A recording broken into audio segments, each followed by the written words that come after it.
By default, the WEG CFW300 drive displays the output frequency. Can we change it to display RPM? Sure. I'm going to use this free WEG programming software as a parameter lookup tool. It isn't actually connected to the drive in this video.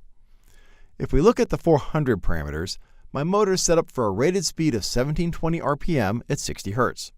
So to convert the display to RPM, we just scale the display to 1720 instead of 60.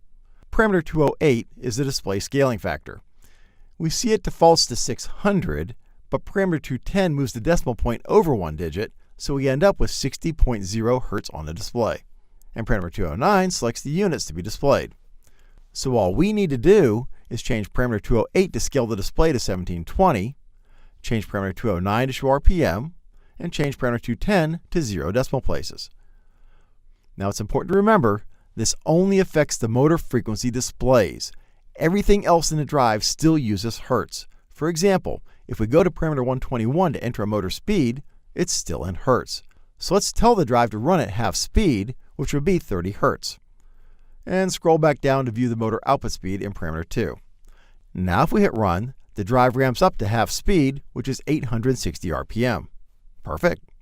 Notice that the speed reference in parameter 1 is also in RPM.